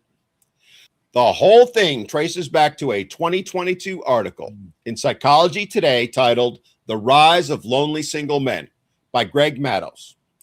In it, Matos claimed that men are becoming increasingly isolated in modern dating markets due to the rise in relationship standards from women. He cited vague trends from dating apps and mental health data, but the article was entirely speculative, not based on any peer-reviewed science or study. It wasn't based on anything more than Mr. Matos's opinion. An opinion of someone who, by the way, while he doesn't overtly admit to being a feminist, shows consistently in his writings the typical white knight male feminist ideals and tendencies that so many of his ilk tend to espouse. And despite the lack of facts, and I'd argue because of Mr. Matos's feminist tendencies, within days, feminist media outlets from The Guardian to Vice to BuzzFeed latched onto it like it was gospel. They declared that it was based on peer-reviewed science, when in fact it wasn't based on any science at all. It was based on assumptions that Mr. Matos made up based on some data he got off of dating apps. That's not scientific. That's rubbish. And yet women in the media have taken to it like dogs on a bone. Articles popped up everywhere warning of this dire crisis for men. And the talking points then flooded TikTok and Instagram and continue to this day. But here's the problem. None of these articles presented comprehensive, peer-reviewed research confirming there actually was a male loneliness epidemic. It's pure conjecture built on cherry-picked data points that were designed to create a narrative, and one they knew women would just lap right up. One they knew that, while not based on facts, was sure to get lots of women clicking, reading, commenting, and liking. They decided that feels, women's feels, were more important than facts. And the best way to get those feels was to come up with a way to explain why men were walking away from dating and marriage, and do so in a way that allowed women to cope, and at the same time, absolve those very same women from any responsibility in the whole thing. But as we all know, feels aren't facts. So let's look at what the data actually says.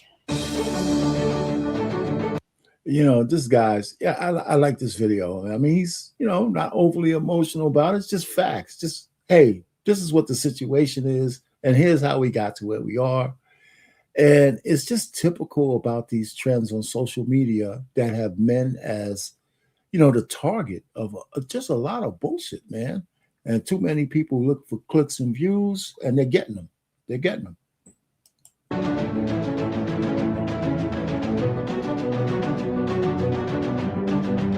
Now, let's be clear here. Are there men who feel lonely? Sure there are, just like there are lonely women. To say otherwise would be foolish. Loneliness affects people across all demographics. According to the U.S. Surgeon General's Advisory on Loneliness and Social Isolation, a report from May of 2023, men and women both experienced loneliness at comparable rates, with different social factors influencing each group. Or to put it another way, things were about equal. The data actually shows there isn't an apocalyptic male crisis. And crucially, the report didn't blame dating or walking away from marriage. What it cited was reduced community engagement, technology overuse, and pandemic after effects as the primary causes. Funny how that study or its findings never get mentioned by the women making those videos, and certainly weren't cited by Mr. Matos.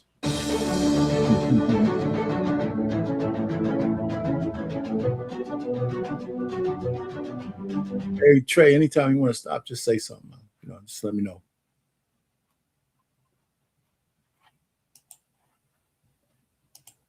But let's go a step further. Other studies show that while men typically report fewer friendships than women, the ones they have are closer and more long-term. Put another way, when it comes to friendships, men seek quality, not quantity, which is pretty much the direct opposite of women. Further, other studies have shown that men thrive in solitude. In fact, do so far better than women do. A 2021 study in Frontiers in Psychology even found that men with fewer social contacts reported comparable or better life satisfaction when those connections were high quality. Data from the Office of National Statistics in the UK in 2020 showed that single men without children often reported higher life satisfaction scores than married men with families. Let that one sink in. That's something the mainstream media and all the women making their silly little videos don't know or are conveniently leaving out. Go ahead, man. I feel as though I'm not gonna go long on this. I feel as though somebody has said that before on this panel. I'll leave that alone. Hey, listen, man. We could talk about it because listen, and Cam, I wish he wasn't such a cornball because he needs to tell these people, you know what, I'm happy with my life. I'm absolutely happy the way shit is. I don't need to be married. I take care of my kids. I pay the bills. I do all that shit. And so I don't need to hear you tell me that I should be put in a box, so to fit some social construct shit. I even take care of the women that I'm not even with no more. And that's where I want to go with it, Boomer. I don't hear the women complaining. That's right. Even the same thing with the Nick Cannon thing. Nick Cannon, I don't see these women going crazy. Right. These women are not going crazy about these situations. Here's what I think it's very interesting about these entire scenarios with the Cams and the Nicks is that I think that there's people who think that the women should be outraged, but the women are inviting this. They have no problems with this. They're like, fine, this works for me. This is good for me. I get my bills paid. I'm attached to a successful, well-known man. I don't have to work. All I have to do is take care of my kids and live in a house that he bought me. Like, this is the life. I think a lot of people are frustrated that the women aren't as outraged. The women are like, yeah, this works for me. And so they know that if this is the way things continue to trend this way, because obviously it's always about trends, this is the things trend this way, they're like, yo, I might be in a situation where I might be baby mama number 3 to an athlete. Yeah, if that's what you choose. And in most cases, most of these women are. You are baby mama number 2 and 3 to these athletes. Here's another thing that separates. I think I'm going to use the word quality. I think the quality of the women that Cannon has, a lot of those ladies have their own money too. They have him buffering them, right? And things of that nature. And they're not complaining because, and this is a little thing I always think about. Women over 40 years old or getting there or in their 30s and 40s who have children don't necessarily care about having a husband or a relationship like that because they hit their biological imperative. They have kids. Women in their 40s and up there with no kids and no guy are in a different situation. They're not the same. Their mentality is not the same. So these ladies found a guy they like. He's got money to take care of the kids. I wanted a baby. he gave me. And I don't have to have the pressure of a whole full relationship. This guy comes around on rotation. I know when he's going to come, and that's fine. And he doesn't give me no shit because you can't tell me those ladies ain't sucking somebody else's Johnson from time to time. They got to be. Right? So Cannon ain't giving them no shit over that. Maybe he is, and we just haven't heard about it, but then they're on a down low because they ain't waiting for his rotation. He got like 8 of them. He can't get back to them, but what, once every other month or something? Get out of here. And by the way, the Cam Newtons and the Nick Cannons, these are special cases. This is not the majority. Majority of men don't make the kind of money they make. And number one, right? And they can't. Number two, they can't do what they do. So these are special cases, and majority of men, they're either gonna have to make a decision of whether they want to get married or not. And what we're seeing here is we're just seeing men who are saying, "Nah, I'm not doing this." Because of all of the outside reasons that could potentially affect. When you're talking about you having to protect your marriage, maybe back in the day it was you had to protect your marriage from a meddling mother-in-law, or from a meddling, a friend or something like that, or you know what I mean. No, now you have to protect your marriage from social media and influence and TV and movies and music. And it's more than you can have. Your hands too short to box with God on that. Yeah, it's you're having to protect this thing more than you're putting more energy and protection than you are in actually putting into the marriage, in hopes that it doesn't fall apart by outside sources. And then on top of that, the women don't care. They will happily sleep with your husband. They will happily do it. They want your life. Yeah. It's funny though, because what you just said about protecting your family from the influence, the only answer to that is if you don't have to, because your woman is not a social media hound. If she is, you're lost. There's no way you could curb her, because you know what I'm saying. The energy it would take to tell somebody who's addicted to social media is I don't think you could win that fight. And so it's not, you can't, the only answer is you can't be in that fight in the first place. So anyway. Yeah, if you're dealing with a woman who and I say this all the time, the iPhone will tell you exactly how much time they spend on every app. Ask her to open it up and go look at how much time she spends on Instagram and TikTok. And you need to find out, because a lot of these women, they doom scroll. They're just constantly on this, and all they're being. And you got to remember, the algorithm caters to you. I oftentimes do this on my ex account. I do this oftentimes, and I will like do something completely opposite of what I'm looking for. Yeah, just see what happens. All I'll see in my feed. Yeah, all I'll see in my feed now is what I was looking for. That was the opposite. Now, they build this on purpose because the goal is to keep you scrolling. And so you have women who I believe are truly extremely vulnerable when it comes to influence. I think women are the most vulnerable ever when it comes to influence. I think that these people, they know that, and they feed on that. They keep putting it down. If you say you don't like men, they're just gonna keep sending you more and more and more and more. You don't like men? Okay, cool. More and more and more and more. They're gonna just keep feeding me. Hey man, listen. It's just the way it is. Yeah. Which is why you won't hear on TikTok or Instagram that it's really women, especially those post 30, who are actually statistically lonelier than their male peers. A 2020 study in the Journals of Gerontology found that unmarried, childless women past the age of 40 experience significantly higher rates of loneliness and depression than men in the same category. More recent studies are showing that about 1 in 4 women are being treated for depression. And that doesn't include the many who are self-medicating with their boxed wine and Ambien. And look, I'm not saying that to crow or brag. In fact, if anything, I find it sad, appalling even. But it is reality, and one that we as a society need to face. More so, it's one that women in particular need to face, instead of making their silly little videos, which aren't helping them, but hurting them by driving even more men away. The fact of the matter is, men are doing just fine. In fact, they're thriving in their solitude. While sure, they'd love to find a happy, healthy relationship, They've also realized the odds of that happening with today's modern women are pretty slim. As I often say, men have done a risk versus reward assessment on relationships, and they've realized that they're far, far better off not being in one. And when you realize that, as well as the fact that biologically speaking, men are more likely to be happy on their own than women, it does not bode well for the future, does not bode well for society.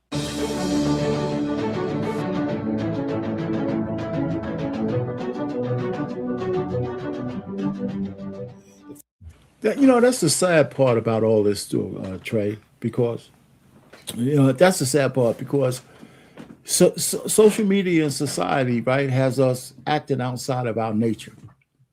And that's why it's so messed up, right? Because it's natural for men and women to be together and find a way to be together. That's what we've been doing forever. And they've had to, and that's why the machine is so big and so harmful, because it takes a lot to break that natural bond, right? It's like a doomsday bomb to actually say, for men's side or women's side, I'm not even pointing fingers at the ladies or the men. The fact that we can't connect on a natural level other than just to have sex or do a transaction is an absolute travesty. You know what I'm saying? And that's where we are. I completely agree with you. It's hurt both sides. I think the women got the brunt of it because, as I've said before, they're more vulnerable. Right. But it's hurt men too. We got a lot of dudes out here who think that they gonna pull the next Instagram baddie and they broke. You know what I mean? Like, that's not how it works. That's not how the game is played, sir. You know what I mean? Like, you have a lot of guys. Social media has not really helped when it comes to dating at all. Yeah, it really hasn't. It hasn't helped at all, and it's unfortunate because Instagram now is the number one dating app. Yeah, I heard. More people are meeting on Instagram than any other time. Yeah. We say, can I have your numbers? Can I have your Instagram? Well, I prefer it. I need to see your resume. I need to see what are you into? Because see, I can do a lot of vetting just by looking at your Instagram. Instagram will tell me a lot about you. Yep. Right. I agree with you. It's no doubt about it. Let me finish this guy. I know we got a little time clock a little bit.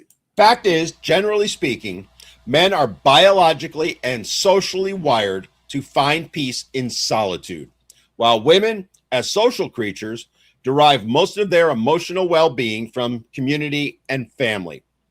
This isn't something new. It's well-established evolutionary psychology, but apparently it's also now considered controversial. Apparently, as we've seen in this case and many others, they've decided that feelings matter more than facts. So knowing all that, it leads us to the next question. Why are women doing it? Why are they running around by the thousands every day, claiming there's a male loneliness epidemic, and taking pure, unadulterated joy in thinking there actually is? Well, it's a way of coping. Coping with the reality that men have made it abundantly clear. They no longer want women, don't need them, and have decided their lives are going to be better off without them. What's actually happening here is textbook projection. Modern women facing declining dating prospects as they grow older, shrinking marriage rates, and the very real risk that they'll never have children as a result, are transferring their own feelings, their own loneliness onto men. This isn't a new tactic. It's a tried and true one that feminism has followed for decades now, where they take their experiences, women's experiences, not to mention their faults, their actions, and so on, and project them onto men. As any reasonable person knows, feminist narratives for decades have relied on taking traits and shortcomings from their own movement, things like bitterness, social withdrawal, and unhappiness, and then projecting them onto men in order to shift blame, shift responsibility. And that is what is happening now. It is what is happening with this loneliness myth. Today's women feel abandoned because men have opted out. But rather than ask why, women are choosing to label men as miserable and lonely so that they can feel superior. It's why they also love to say that men are emotionally unavailable, unwilling to commit. Yet the stats show it's women who are initiating 70 to 80% of divorces. And the reason they're filing them the majority of the time isn't because of adultery or abuse. It's because they're bored or think they can do better. It really does come down to that.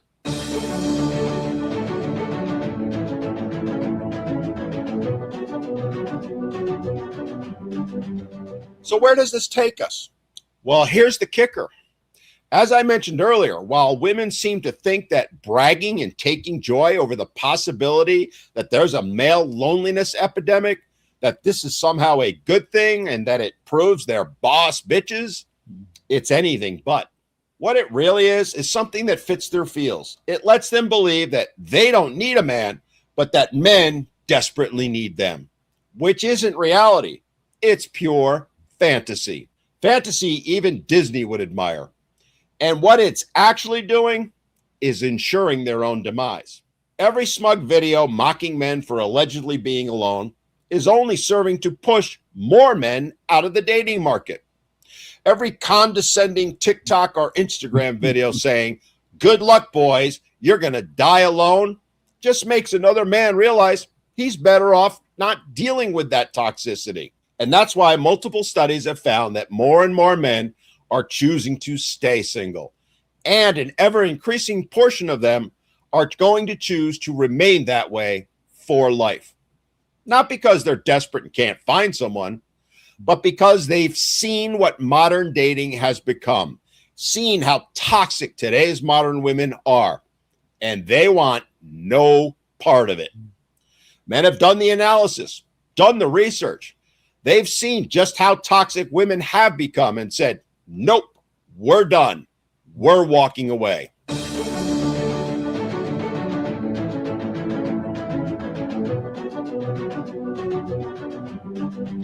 And this leads us to another discussion. Sadly, this is beyond. We'll just let it play for another minute, then we can do final thoughts. It's only a few minutes longer, but I don't want to waste it on it. Not waste it, but it's like 5 or 6 minutes. Yeah, I think he's made his point. Yeah. Just one more minute on this one. Hypocritical. This narrative is actually dangerous. It feeds into a culture of male shaming and guilt tripping, one that has become the norm over the past few decades, which in the end has taught men to seek peace and fulfillment on their own and do so without women.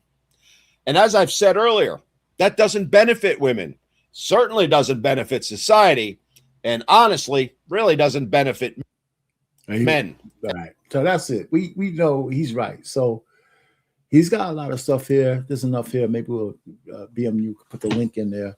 But anyway, I mean, he's going to come down to the conclusion. There's no benefit in the fact that we're broken the way we are, you know, and it's, you know, we could point fingers all day, but society is going to, our country is on a teeter-totter from a whole lot of different ways. A whole lot of different ways. It's actually broken.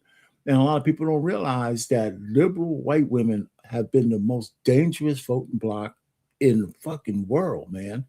I'm telling you.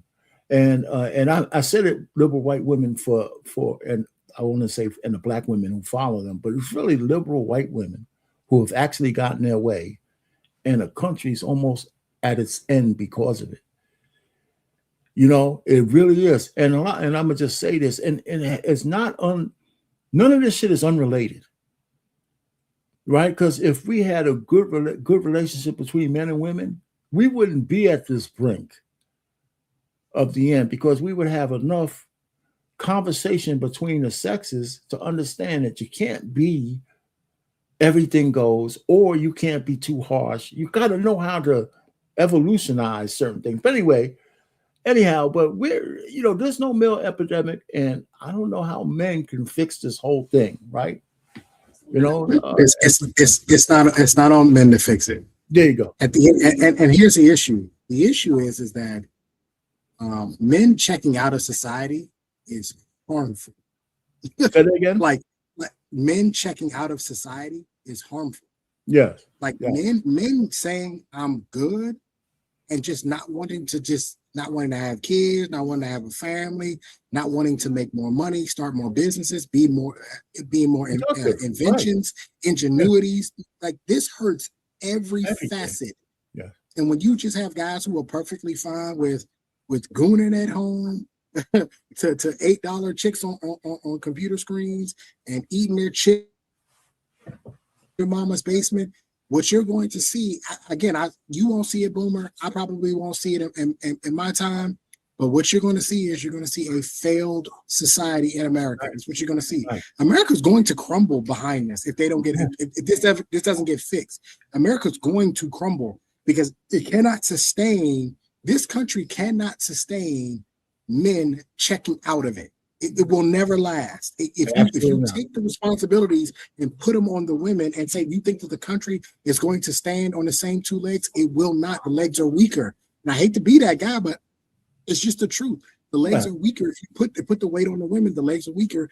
This country was built on the backs of men for a reason. And unfortunately, with the men checking out, you can pretty much it's just a matter of time. And it's scary. And like you said, I'm closest to our kids. What kind of world they're going to be in is really, really crazy. And women take this as a slight, but they're not meant to lead and build like men are. You can't be builders and being boss with a whole bunch of men who are disinterested around. That's just crazy. You know what I'm saying? You can't do it without the men's help. And the men who are still beholden to women for whatever reasons, the simps and all that kind of stuff, even though some of those guys could be builders, they've already acquiesced their leadership to women. They've already acquiesced, so they're perfectly fine being led by chicks. And the world's going to be the worse for it. I mean, just this whole blue state rebellion against the federal government, I don't care what side you're on, we've been through that once before, and I don't even want to say the word. We've been through a period of time when a series of states were in open rebellion against the federal government. And brother was fighting brother and killing brother. Cousins were killing cousins. You know what I'm saying? And I did a live here on BMU's channel. I says, or it might have been on my channel, might have been on live. I got a lot of views on that one on my channel. I said, if we had a civil war, I said, well, who's the enemy when your enemy is your brother and your cousin? Who do you know? I mean, and your siblings and all that kind of stuff, and or cousins or whatever it is. I said, man, this is crazy. So anyway, the relationships between men and women are at the nexus of a lot of this stuff. And men have let women go out of control. I actually, tell you the truth, I blame this on a white man. I was just getting ready to say, you took the words right out of my mouth. The white men are to blame for this because they didn't keep their women under control. Yeah, and then it dripped down to black men and black women. Right. But white men were the ones whose women got out of control. Right. They didn't keep them in control. Unless you know what? And the truth of the matter is, they really didn't vet the 19th Amendment enough. They really didn't. No, look, they had it right the first time. When they came to them and the women said they wanted to vote, they told them you need to sign up for selective services. The women rejected it and said, fine, we don't want to vote then. We're fine. And they should have left it at that. Should have left it right there. Right. But you guys came back to them and said, okay, well, you guys can still vote. You don't have to worry about selective service. Well, that was that. Listen, there have been so many things that were put in place 100 years ago. 150 years ago that that's why I keep saying, when no disrespect to Dr. Steele, there are no solutions. There are options. There are adaptations. Yes. Passport Bros is an option, but it is not a solution. Right. There are no solutions to fix. Yeah. Passport Bros is definitely not a solution. I mean, yeah, you're right. I'm out, RK. Hey man, I'm about to end. Hey, appreciate you coming up, man. Thanks. We'll see you. You know where I'm at every Monday. All right. Hey, everybody. I think it was a good show. I think this was good. I mean, there's enough. Go look at replay. Don't be afraid to send thank you to Black Man Unfiltered Network. You could always give them something. What is if it's not a Cash App, it's something else. Thank you, little thing. And other than that, I'll be back next week with another one.